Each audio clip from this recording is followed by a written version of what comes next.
Today I want to talk about, oh man, is it bright? Whew, I'm not used to this sun. Today I want to talk about 5 tips to improve your photography. We are hiking here on a trail around this lake. It's about not 7 miles. It's 4 miles. And we're excited. Not sure what images we can get, but we're looking forward to finding some cool and interesting photos.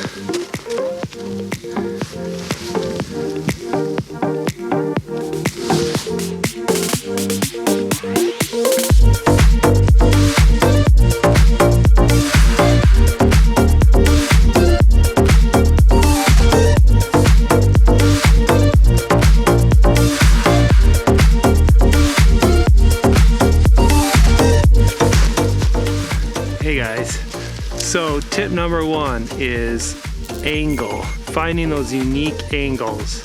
Don't be afraid to get down low. Experiment with different angles than just the normal shots of like from eye level. Just standing from your eye level is great for a snapshot, but to improve your photography you need to really pay attention to those angles. So get down low, get up high. Just something different keeps it interesting.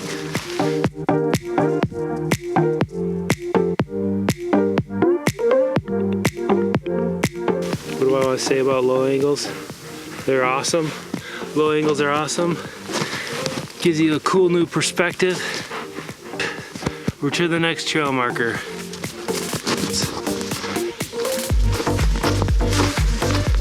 I am on the lookout for some landscaped images. It's so beautiful today. The sun is just shining down. We've had cloudy days for I don't know how many days in a row, so it is cold today, but with the sun out, I almost can't tell that it's 24 degrees. Just really enjoying this weather today. Check this image out behind me, guys. How the sun's coming through with the trees. It is awesome. I might set up here. Might set my tripod up here and see if we can get a shot. Which leads me to my second tip to improve your photography: using a tripod. Okay, using a tripod. What can I say about it? It makes things a lot harder, but the payoff is so much more. You can get super slow shutter speeds that you can't get handheld, and you get different combinations of shutter speed, aperture, and ISO to really get creative images.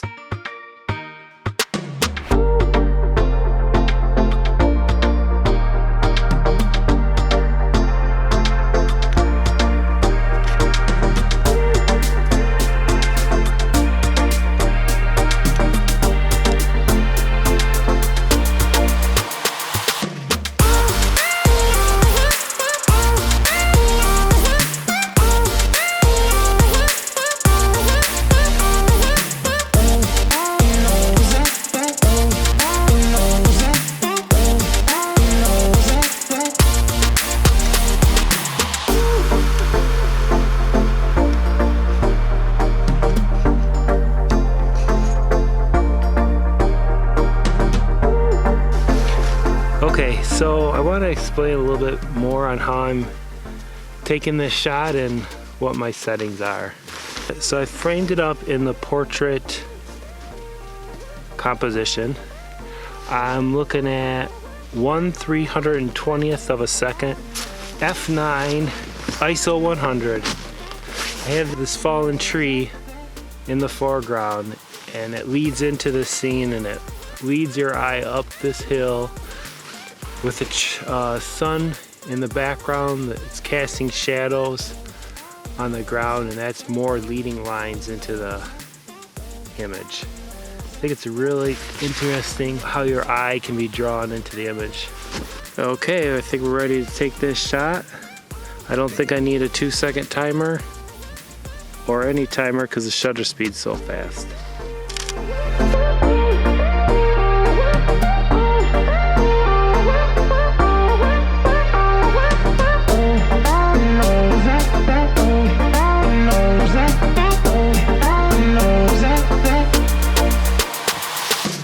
Okay, we found this other really cool spot. It's a stream running through here, running alongside the trail. It's so beautiful with the snow and the stream flowing by. I love the way this stream just does this S curve through the valley here. So I have this framed up on my camera. I have the stream coming in on the left side of the image, and it flows through with some foreground interest, the snow-covered logs, and then as it flows out through the scene, the sun kind of trickles down through the wooded forest. But I don't think I'd be able to get this image without a tripod at 1/50th of a second, f7.1 to keep the depth of field up and deep, ISO 100. It's just so beautiful how the sun is reflecting off the water as it trickles through. So I'm gonna grab this shot right here.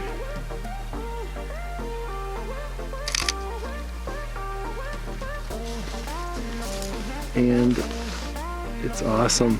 It is really beautiful. It's probably one of my most favorite images so far, I think. I don't know, we'll see once I get it loaded on the computer, see how it turns out.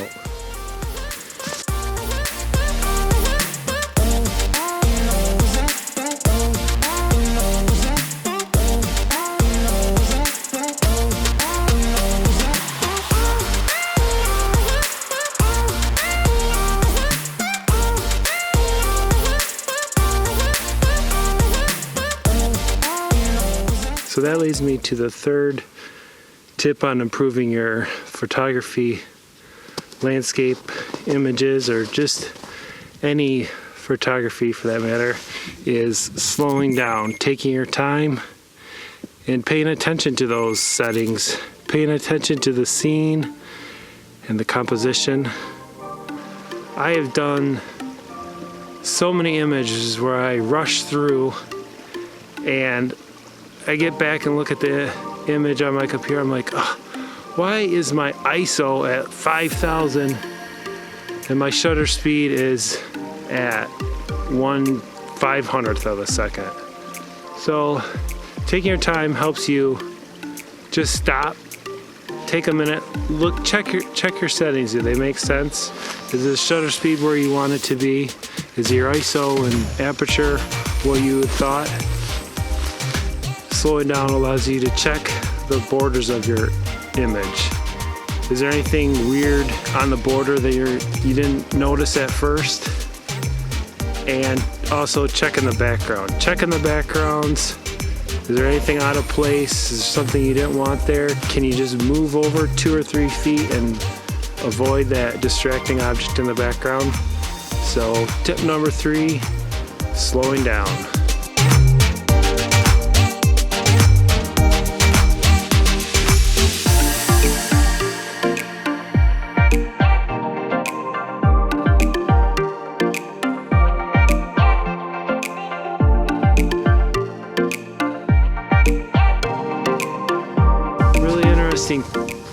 Birch tree up here. I just love the way it's looking. It stands out from all the other trees in the background. And through this angle right here, see if I can get it. I don't know if I can see it. Yeah, I think it's right here. It might be a cool shot. Which leads me to I lost track what number we're on. I think it's number 4, composition. Composition plays a big role. Composition is the number 4 tip for improving your images. Pay attention to the rule of thirds. The golden ratio is also a helpful tool in coming up with good compositions. So right now I think I'm gonna set up my tripod and see if we can get an image of this birch tree in the background. Alright guys, I got this image composed. It's a beautiful composition here with this birch tree as it stands out from all the other trees. It just looks so beautiful. The white snow tying it in. So I'm using kind of the rule of thirds here, I guess, as a compositional rule. I've got the tree pretty much in the middle, but I like the way the sky at the top is in the top third. The foreground's out of focus is this brush sort of close up. And then the main focal point is the birch tree. I'm at 1/125th of a second, f10, and ISO 100. Ready to take this image.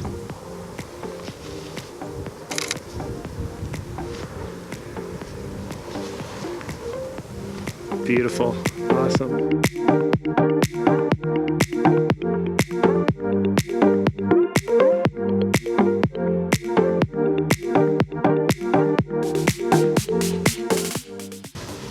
All right, we're gonna pack it up and head back. We got a little ways to go. And one more tip on how to improve your images.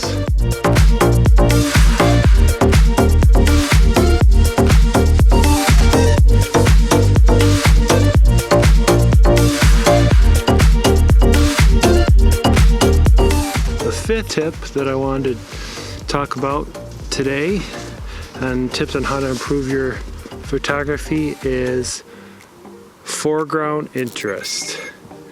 If there's a way to include a foreground interest in your image, that will help draw the viewer's eye into your image. So foreground interest. Just like today, the image of the stream, I had the foreground interest was the logs crossing the stream in the image. So foreground interest helps draw the viewer's eye into your image. Also, it can also create a frame within a frame. Yeah, you're happy, aren't you? Thanks so much, guys, for watching our video. Hope you guys really enjoyed it. Hope you can use these tips to improve your images. Don't forget to like and subscribe. That would be so awesome if you guys did. If you're already subscribed, thank you so much. But until next time, my name's Greg Kowalski, and we'll see you later.